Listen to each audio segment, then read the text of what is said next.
In this week's Jaunts with John T., Charlie and I reminisce about our experience on the Star Wars Galactic Starcruiser, also known as the Star Wars Hotel. And we ask ourselves the question, was it actually a success?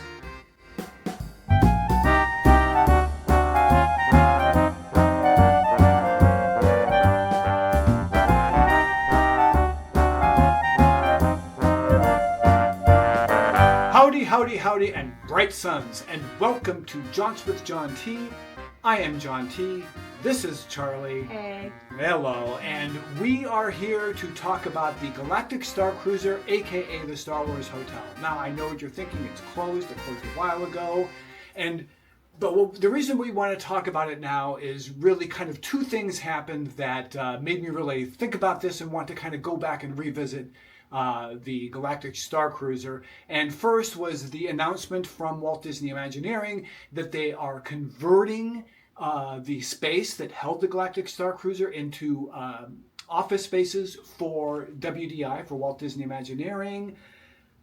I mean, that brings to mind the question of, does that mean that it's definitely done with forever? Charlie and I actually have slightly different opinions on that, so we'll discuss that, but we'll maybe not, we'll see. And the second thing that happened was that today, usually I don't say when I put up a new video, I don't say the date of the video, but in this particular case it's a special day.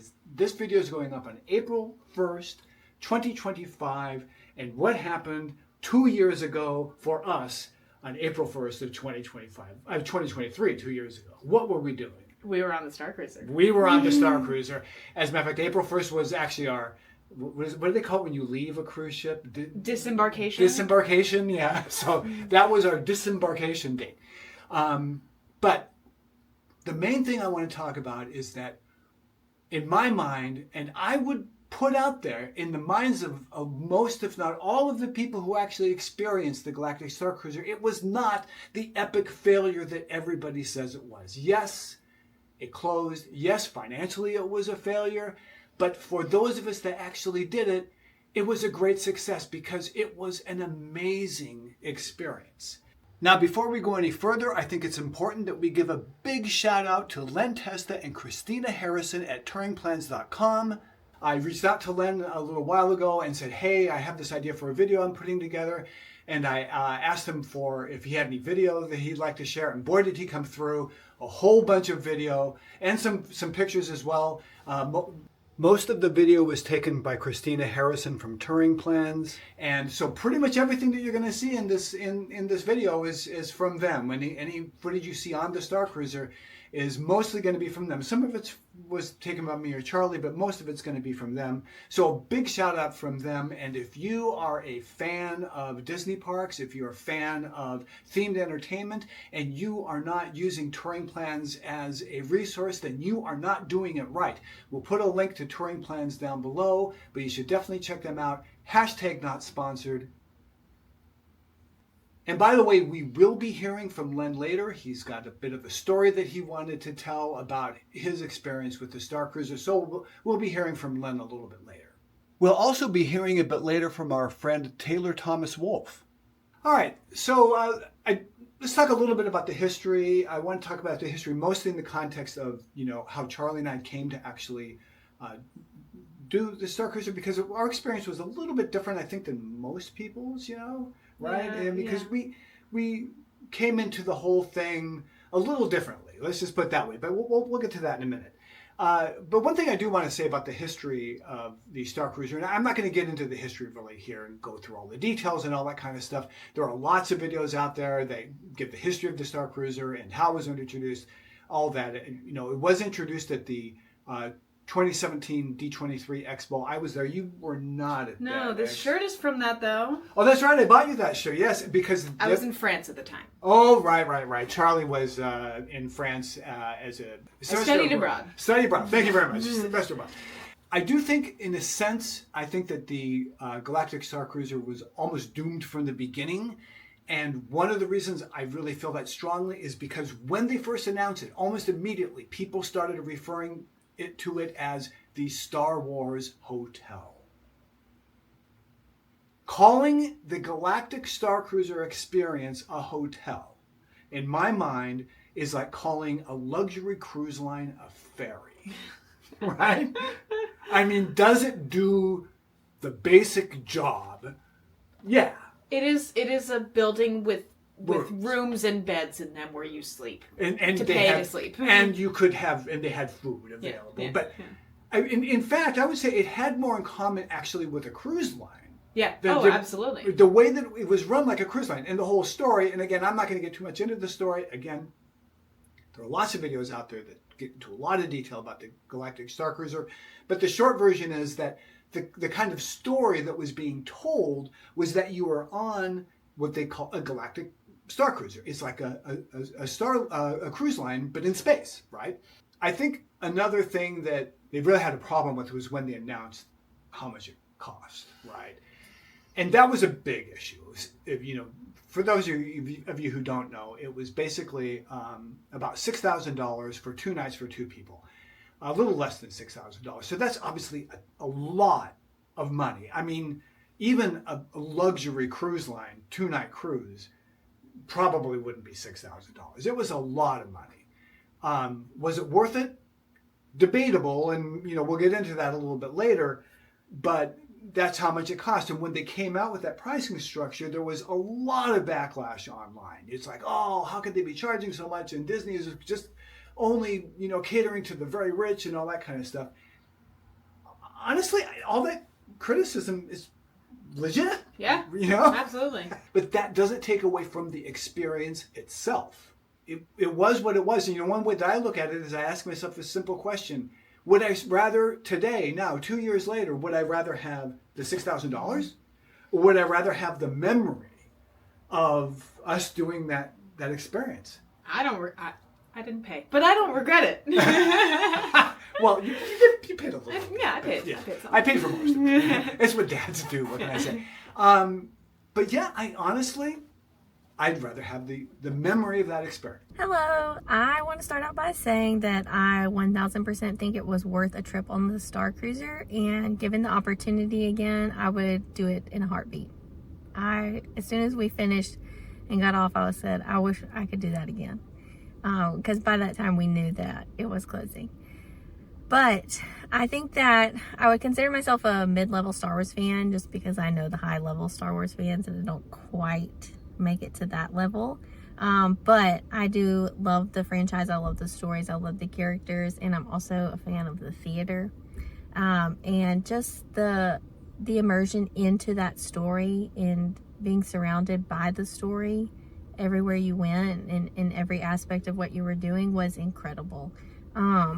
Getting to be around the characters, they were walking around with you, you could talk to them, you could do activities with them, they were there when you were eating your meals, and to see the whole storyline play out up until the end was super incredible. And it was exciting the whole time. There was never a dull moment. I even wish that it could have been a longer experience, because I think you could have easily filled more time with activities on the ship, and then with the adventure to Batu. I think it was really well written and planned out and executed. The whole thing. It was incredible and one of a kind. We don't have anything else like that. We never have. We have immersive lands, but nothing to where you get to really stay and be in it for multiple days and surrounded by the characters and interacting with the characters. Obviously, that was one of my favorite parts, as I've already mentioned it. But it was incredible, and I'm so glad that I got the opportunity to do it. So another thing that happened that I think kind of doomed the project from before it even had a chance to open was this infamous video that came out. Now, what happened was Disney put out a video with some dude. I don't know who the heck he was, but some guy. But they basically did a tour of the Halcyon, the tour of the facility itself. Did you see that video? I don't think so. I don't know. So the video came out. I didn't watch anything. I didn't want to watch anything before we did it, so I didn't watch anything about the... Probably a smart move. I saw a lot of stuff before we did it, which was actually a smart move in a way too. That video was awful. it was so poorly done, and it immediately got all kinds of bad reviews and dislikes on YouTube, and I think a lot of it was because they had already announced the price, and people were like, "You're going to charge $6,000 for this, and it looks like junk," and blah blah blah. Ironically, and we'll get a bit more into this later, but ironically, what the video showed was pretty accurate to what it ended up looking like. But the thing is that the overall experience of the Starcruiser, while yeah, the space itself was cool, and I will say this, the space looked a lot better in person than it did in video, right? And that's true of any video. If you go back, the videos that we're showing as part of this, that we took, that we took or that Christina took on the Starcruiser itself, they don't really do justice to what the experience was like. But that said, this was a horrible video. It was awful. Now, by the time I heard about it, it was already gone. They'd already taken it down. But I did get a chance to see parts of it because somebody did like screen grabs from it and did a video about the video, I guess, So that's what I saw. So I didn't see the whole thing, but I saw bits of it. It was awful. And because of that, the word on the street before it opened was that this thing is gonna be bad. Or at least at a minimum, people were highly skeptical, right? And that includes, Len Testa from Turing Plans. And in addition to doing Turing Plans, Len is also the co-host of a podcast called The Disney Dish. His co-host is entertainment writer named Jim Hill. And the two of them, they're great. They're awesome. They're very knowledgeable. Jim really knows Disney history, knows a lot about the Disney company. Len really understands about the parks and the logistics of doing the parks. And they're both very funny. Again, if you are a fan of Disney parks and you're not listening to the Disney Dish podcast, you are not doing it right. So you should really check it out. And I'll put a link to the Disney Dish podcast in the show notes as well. And before the Starcruiser opened, Len was very much like, and Jim, they were very much like, this thing, I don't know. And it wasn't just that. It was things like they published what the itinerary was going to be beforehand. And they were like looking at the itinerary like, this doesn't feel like it's enough stuff to do. For that price, it feels like it should be more, right? So everybody was really, really skeptical. And then it opened. And I think I told you this, but I knew that Len was going to go on the very first sailing, I guess. I don't know what to call it. Yeah. I don't know what to call it. But he was one of the very first people. He was in the opening day. He was there. Len tweeted out a one-word tweet. One word. And that word was incredible. My guess was wow. Wow would have been a good guess. But what he tweeted was incredible. And I thought, so I guess this thing is pretty good, right? So anyway, on the Disney Dish, Len went on after he did it, and he just talked about what an amazing experience it was. But they put out this idea of having the Disney Dish do a cruise on the Starcruiser, right? Like organize where anybody who's a listener of the Disney Dish, they can join and they can do the experience the Starcruiser with Len and Jim and a bunch of other fans of the Disney Dish. And that was when I reached out to you and said, hey, I think we should do this, right? So that was how we came to doing it. And frankly, if they hadn't done that, I don't think we would have done it. Because at least not that soon. We definitely had talked about wanting to do it, but we didn't have any set plans. Right. And it only ended up closing like 6 months after we went. Right. So if we hadn't done it then, we probably wouldn't have done it because we probably wouldn't have done it that year if it weren't for doing it with the Disney Dish. Exactly. So that's how we ended up on the Starcruiser, was because we were part of this Disney Dish organized, and I don't know how many. I'm going to guess maybe 30 people? No, I think it was more. Was it? I don't know. Anyway. We made up like a third. I feel like I remember someone from the Disney Dish saying we made up about a third of the ship. Yeah, a third of the ship. But the ship was not full. It was not full. No. By then it had started. Were having trouble filling it. So it was not full. It was, I think I wanted to say, overheard somebody say that it was a little more than half full. So it was not full. All right, so now let's talk a little bit about the experience. Mostly, I just want to hit on the things that kind of relate directly to my sort of thesis that it really was successful. At least it was successful at what it was trying to do. Now, to begin with, we talked about the space, and we talked about that doomed video that showed the space. It was organized similarly to a cruise ship, again, right? I've never been. Neither of us have been on a cruise Neither ship, of us have been on a but cruise. From what I understand, Yeah. yes. Yeah. Like there was a main atrium that was pretty big, and in the front of the atrium was like the not the control, deck, the deck, the what are they called? Where they bridge, steer the bridge. The bridge. Thank you. That was what it was. The Like bridge. Brigadoon. No. And it had. And, oh, by the way, one thing I should say about the space is that you know, like the Haunted Mansion chamber, there are no windows and no doors. This space had no windows, right? It was, the rooms had windows, but those windows were windows, but they looked out into space. So they weren't really windows, they were screens. And they had like a little shutter that came down. It was very cool. And then there was the atrium, which had these huge windows.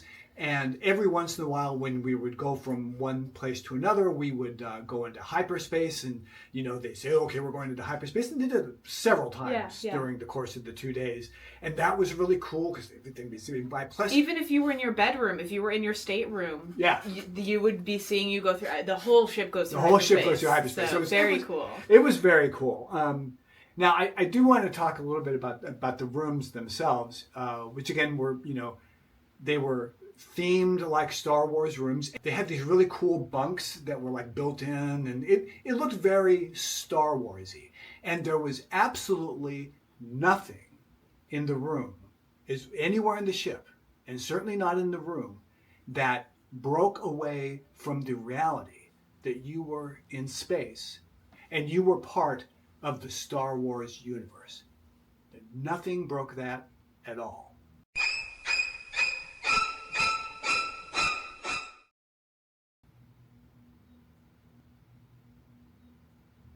Okay, maybe something. Now, the other thing they really encouraged you to do was to dress up like in Star Wars attire and to kind of adopt a character.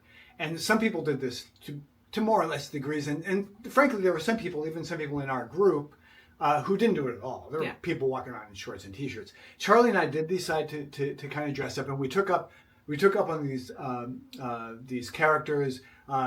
My character's name was John Tomoso or something like that. It sounded way too Italian, but it was John spelled Jan, you know, but pronounced John, not Jan, unlike that rascal on the Cloud City. He pronounced it incorrectly, but it was pronounced John, though it was spelled Jan. And Charlie was, Charlie was Charlie, who was Charlie, and you were like a singer. A singer. Yeah, she was like a singer, and I was her manager. So that was basically the personas that we took on. And I'm going to do a little insert of a video here because it's very funny, and it's one that Len shared with me. This is from Len's, the first time that he did it. Len's, the character he took on was named Hank Lonely. Get it? Hank Lonely, who was a movie producer. And in this clip, he is trying to convince the stormtroopers to be in his movie, which is an all-singing, all-dancing musical spectacular in space. And here he's trying to convince the stormtroopers to be in it. And if you've ever seen the movie The Birdcage, you might recognize some of the dialogue here. Let me demo it for you. So, what I usually do is like a celebration of space, adventure, romance, you do scare. You do hero. You do Arthur Graham. You do Fosse. You do Fosse. Madonna. But you keep it all in. At the end of this video, we will include a spectacular Hank Lonely production that was produced on our cruise on the Starcruiser. So be prepared for that towards the end. Another thing, of course, with, you know, this is Disney, so there was shopping involved and there was food involved. The food was actually quite good. And it was all themed really, really well to being like, in outer space and having kind of a Star Wars theme. A lot of the food was served buffet style, and the dinners were actually sit-down dinners. But everything was served in the main dining room, which was called the Crown of Corellia dining room. And it was a really, really beautiful space. You could also have drinks in the Sublight Lounge, where they served a lot of really, really cool, beautifully themed drinks. And they also had sabacc tables, like electronic sabacc tables there, where you could play sabacc if you wanted to. However, when it all comes down to it, the space was cool, the food was good. But Charlie, I'm going to ask you, what was the one aspect of this experience that just put it over the top, made it incredibly amazing? Interacting with the characters. The characters were amazing, all of them. The storyline took place. I guess it was between episodes. It's like 8 and 9 or 9, 7 and 8 or maybe. something like that. But it was Before somehow Palpatine returned. and before Rey and Kylo Ren hooked up. Don't get me started. But anyway, be that as it may, so that the main baddie was Kylo Ren, the main good guy was Rey, and there was this whole big battle that took place in the atrium, and there was that lightsaber fight. It was very cool. But that wasn't the coolest part. It's the normal people. It's all the people. Yeah. What was the name of oh my gosh, that guy that played The musician who played the musician. I don't remember his guitar name. thing. There It was this like musician. Sandro or something. Something like was the that. guy who played the two people we interacted with the most were the guy who played the little guitar, and there was another guy who was a manager. Wasn't he Gaia's manager? Yes, Guy's manager. Yeah. Because my character was Charlie's manager. So this guy was Gaia's manager, and I was basically having back and forth with him. Where I said, "Hey, maybe I'll take Gaia from you." So it was a lot of fun. We got on the last night, the last dinner. Some of the characters went up and talked and gave some shout outs, and we got a shout out from Sandro. From Sandro, from the musician. Because we helped him. He goes around with this little guitar looking thing, and he would actually play it and write songs, and we helped him write a song, and he gave maybe 5 people a shout out, and we were 2 of them. Yeah, I completely forgot about that until you said that. And all of the characters, they remembered people's names. Oh, yeah. And you wouldn't necessarily get to know all of the characters. We never interacted with the stormtroopers. That was not and it wasn't the main characters, it was those side characters, but we wouldn't interact with anyone, a lot of people, there was the whole thing with Chewie and, breaking him out of the brig, and we followed a little bit of some of that, but we were more it was really cool. Speaking of Chewie, I have to say, I had an interaction with Chewie on the bridge that was amazing, and it led to, I think, a picture of me with Chewie that I'm going to cherish forever.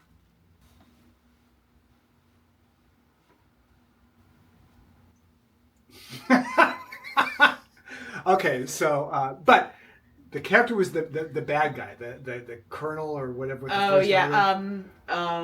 Cray. I think it was Lieutenant Cray. Lieutenant Cray. Yes, that was it. He was. This guy was so good. So good, so funny. Yeah. Oh my gosh, it was just the character interactions were next level. You really felt like you were really, really part of the story, and you just gotta go with it. You just gotta be your. You just it's like LARPing, you just gotta go for it. Go for it. And then it's fun, and but also because the people were on the cruise, from the Disney Dish, a lot of adults, but a lot of people who were really into it. Yeah. So a lot of people dressed up. I think we had a higher percentage of people. The woman who wore it, she was like a Twi'lek. Right? And she was the whole thing with the thing. Face and paint, she was black and red, Black and red. She basically looked like Darth Maul as a Twi'lek. Twi'lek, not Twi'lek. But a lot of people were dressed up and just really into it and it was just really fun. So much fun. And that kind of gets into my whole thesis of why, in my mind, ultimately it was successful. Because the people who experienced this, the people who were there, loved it. I have not heard, personally spoken to, or heard from anybody who did this who didn't hate it. Well, I'm sure there are some, influencers out there who put out, I did the Starcruiser and it sucked or whatever. I'm sure there are those that are out there. Guaranteed, they're only doing that for the clicks. They're not unless you did it and you're like a Star Wars hater already. In which case, why are you spending the $6,000 to do this? You can't tell me that you went on this thing and did not have a great time. And I would say not even just a great time, but for almost a transcendent experience, because this was the most incredible themed entertainment experience I've ever had the opportunity to do, bar none. I mean, nothing else even comes close. This was just the most incredible, immersive experience, and I'm so glad that we did it. Yeah. So glad that we did it because it was so much fun. Now, bringing kind of all this stuff together, and to give you an illustration of how all this came together, I knew that there was this experience that you could have on the Starcruiser where you saw this hologram of Yoda and you got to meet him. Right? Now, you didn't do that, right? Okay, all right. Now, I'm going to say something here that I don't know if I'm right in my kind of assessment here. And if there's anybody out there who has done the Starcruiser and can kind of either confirm or knock down what I'm about to say, please let me know. Or especially if you were a former cast member of the Starcruiser and can either confirm or deny what I'm about to say, please do so in the comments, because I'm really interested in knowing if because I kind of put two and two together, and I'd like to know if I was right. So this is what happened. So we mentioned that you went on a shore excursion to Batuu, right? And Batuu, if you don't know it, is the planet that is the Galaxy's Edge. The town is called Black Spire, and is on a planet called Batuu. All right. Okay. So we were going to go on a shore excursion to Black Spire Outpost on Batuu. You could either be on the First Order track, or you could be on the Jedi Resistance track, right? We did. Jedi and Resistance were different because we did Resistance. Well. Or I did. Yeah. Anyway, when you did the shore excursion, you were given tasks. If you completed all of those tasks, you were then kind of given a special surprise experience that you got to do that was related to which track you were on. Now, because of the character that I was playing of this manager, right, I was trying to, in character, kind of play both sides of the fence. You know what I mean? Right? And I actually had a conversation with the captain of the ship where I mentioned this, and she looked at me like dead serious. She's like, "You have to pick a side." So anyway, but I don't know whether it wasn't so much something you picked, even though you kind of could pick it. But I think that the cast members had some say in this as well as to which track you were on, right? Depending on how you interacted. Depending on how you interacted with the characters. Yeah. Well, somehow I ended up on the First Order track. Not the Resistance track or the Jedi track. I was on the First Order track, right? So we both completed all of our tasks, right? So then when we got back, I was really hoping to get this, to get this thing that said, because I knew I did all the tasks. I thought, cool, I'm going to be able to go to do that experience with Yoda and Rey. But I didn't get an invitation to that. I instead got a different invitation to meet up with the First Order people in the engineering room. Did you get that invitation? No, I didn't. I don't remember what I got, though. Yeah. I know we did. We got different things. We didn't stay together the whole time. We didn't stay together the whole time, yeah. So I went into the engineering room, and we did this thing where we basically sabotaged the ship. That's what we did. And it was very cool. It was a lot of fun. And I didn't really, it wasn't until later that I kind of put two and two together here, right? But I did not get the invitation to do the thing with Rey and Yoda, which was in the lightsaber training room. That's where they did that. But somebody who we met on the cruise did get that invitation.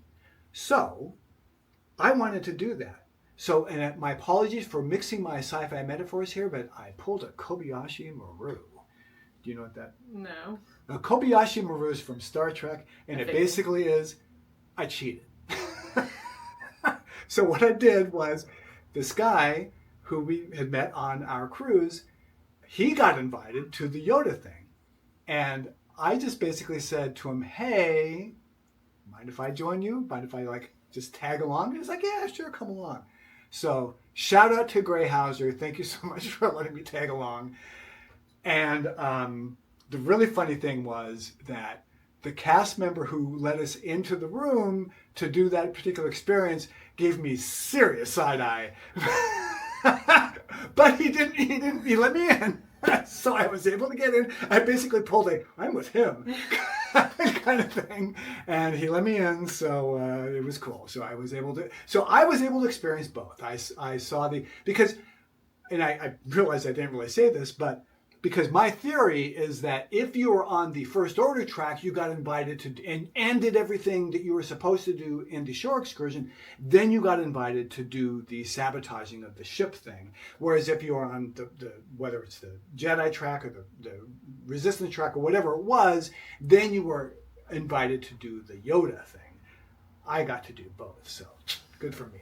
But I did it by cheating. And they were both very fun and very cool. And now, speaking of that experience with Yoda, and I mentioned that there was a video from Len that I wanted to share, and this came from the first time he experienced it. And this not only, so I wanted to set this up by letting you know how this all worked, because that plays into what he's going to talk about here. But what he's really talking about here is how much of an impact this experience had on him personally, and I think had on a lot of people who did this. So we'll look at that video now.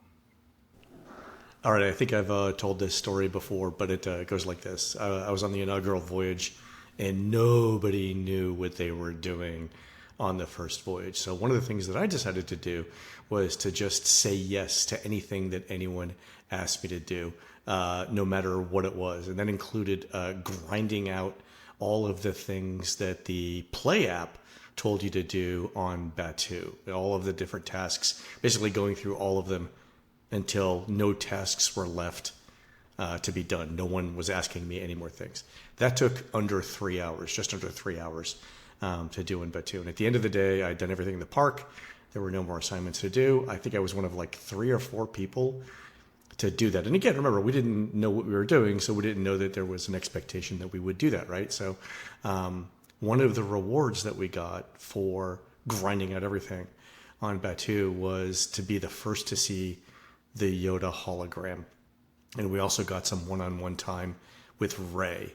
So the Yoda hologram was amazing. I'm crying through that, the whole thing, right? And then we get some one-on-one time with Rey, and Rey asked if I was helping the Resistance, and I said yeah. And then we talked for like 2 minutes about why it's important to do what's right and to help people, who need help and everything. It was very emotional. I cried through the whole thing.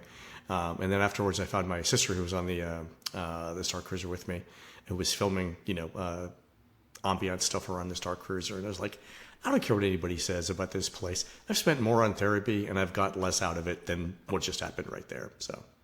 So anyway, thanks again to Len Pesta for putting that together. We really appreciate it. And that really speaks to what a wonderful experience this really was for those of us who did it. Okay, so the last thing I want to talk about is kind of what is the future of the Starcruiser. Now, so there's been a lot of conjecture about this. A lot of people saying, is it really dead? Is it coming back? Because when they did close it, Disney got a lot of response from people, especially people who had done it, and also people who wanted to do it, who were like, no, you can't close this. This thing is awesome. And but they did. They still closed it. And now, like I said in the beginning of the video, turns out they are converting that space into offices for WDI. And the question is, does that mean, mark the death knell? Is that the final death knell for the Galactic Starcruiser? I think probably yes, frankly. And you kind of no, so sure. that's not what I disagree. I think that I'm not too angry about what they're doing with it. Like, my opinion is that I wish they could have just made it into a regular hotel. I wish they could have just kept it open. Right. Lowered the price. That would be great. That'd be great. Next best option would be to just do it as a hotel. This, I think, is the best third option, above tearing it down, Right. because like, at least my hope is that they're keeping it looking the way it is and converting it into offices, not just using the building as, and gutting it out and rebuild, because Imagineering requires imagination and creativity and inspiration. And I think being in such an amazing place, with such, a feat of Imagineering would be inspiring. So I do like that. I like that it will hopefully stay as a remembrance for people who are, building things in the future and designing future things in the parks. Obviously I wish it could still be open to guests, but... Well, I think a big question in my mind is to how much the fact that they're switching over offices plays into what the future is of the Starcruiser. And I don't know the answer to this question yet. I don't know if anybody knows the answer to this question yet, is to your point, how much are they actually changing the space? Are they putting in windows? And they might have to, they might have to if it's going to be offices. They might not have a choice. Things like that. How much are they actually changing the space? That's what I'm really interested in learning. If they're just like taking the staterooms and making, putting desks in them, then that's one thing. But I don't know if they really can do that. So I don't know. And the thing is when we did this, it was the beginning of the end for the Starcruiser. Like we said, our cruiser was only like half full. So it was kind of the beginning of the end. But even though that was true, there was still, I'd heard some rumors about things that they were planning for the future of not just the Starcruiser, but for that sort of themed entertainment. I can't say who my source is for this because I was kind of sworn to secrecy, but I will say that I'd heard a rumor that they were thinking about doing something similar with a Haunted Mansion themed, experience. Which would have been really, really cool. So I'm assuming they aren't going to do that. But that does bring me to what I think the impact that the Starcruiser had on themed entertainment as a whole, because I think you're really seeing that way of thinking of those incredibly immersive environments, and they're applying them in a much smaller scale in things like the lounges that you're seeing in the parks and on the cruise ships. Like, I would be willing to bet money. I can't remember the name of the lounge that they have on the Treasure, this Haunted Mansion theme. I can't remember the name of it, but I would be willing to bet you money that the people that designed that lounge on the Disney Treasure are the same people who were in charge of, assuming the rumor is true, that were in charge of creating this Haunted Mansion themed experience. So, and also I'm sure a lot of the people that did the Galactic Starcruiser were involved with doing, what's it called, the Star Wars Lounge, the Hyperspace Lounge, things like that. I think they're taking a lot of these ideas that they've developed for these highly immersive environments, and they're applying them to other, somewhat less immersive, but still very immersive experiences. More small, just smaller just scale. Just kind of on a smaller scale. So that's, I think that really is kind of the future of where this is going. I don't think we're going to see, anything unless something changes dramatically. I don't think we're going to see another thing as immersive and as all-encompassing and frankly as expensive as the Galactic Starcruiser was. But I do think that we're seeing a lot of that stuff applied to other experiences. Okay, now before we leave, I do, as I mentioned earlier, I do want to leave you with a little video that was put together during our time on the Galactic Starcruiser by Hank Lonely, aka Len Testa, which is called Space Robots in Outer Space, Episode 10.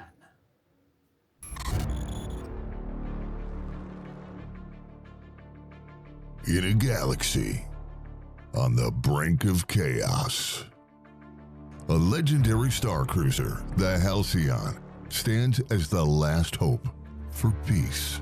Hank Lonely, a forgotten hero, haunted by his past. But destiny has other plans. To save the galaxy, he must assemble an unlikely team of misfits. Together, they'll face unimaginable odds.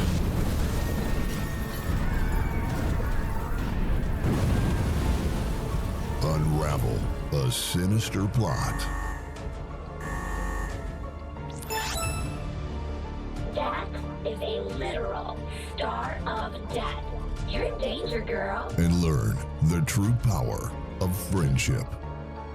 This summer, embark on an epic journey loyalty will be tested, and legends will be born.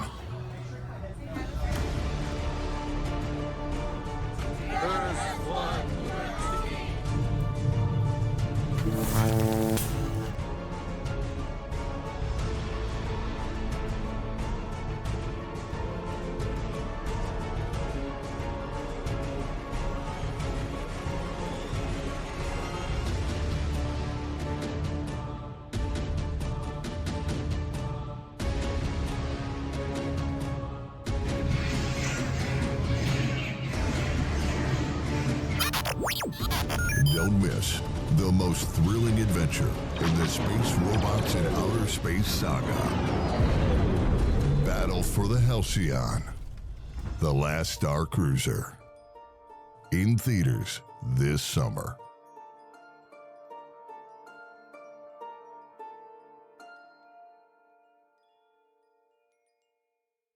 And also a couple of program notes. We do have a lot of really cool videos that are going to be coming up in the next couple of weeks. In particular, next week, Charlie and I are going to Disneyland. Yeah, and we are going to go to the first, for 2025, the first party of the Star Wars After Hours party at Disneyland. So we're doing the first Star Wars night, and we'll have a video about that. I'm going to get that video out as soon as I can after we go. We're going on April 8th, so within a day or two after that, we should have a video up on that. Also, just so that you know, if you're interested, I have a series of videos coming up that I'm really excited about that are about my bucket list item of going to every Major League Baseball stadium. So we'll have those videos coming out, so that should be really fun. And then finally, we mentioned how neither of us have ever been on a cruise. Well, that's going to change in a couple months. We are going on our first cruise this summer, so we'll have a bunch of videos from that too. So a lot of cool stuff, coming your way on the channel. So be sure to check that out. Now, here at Jaunts with John T, we go on jaunts around the world, around the country, around the state, around the city, and sometimes just around the house, or even around the galaxy. So if that sounds like fun to you, be sure to subscribe and hit the notification bell. That way you'll be notified of all our upcoming videos, including the ones that I just mentioned. So you'll definitely want to check that out. That's going to do it for now. I am John T, and until I can figure out a better sign-off, Till the spire.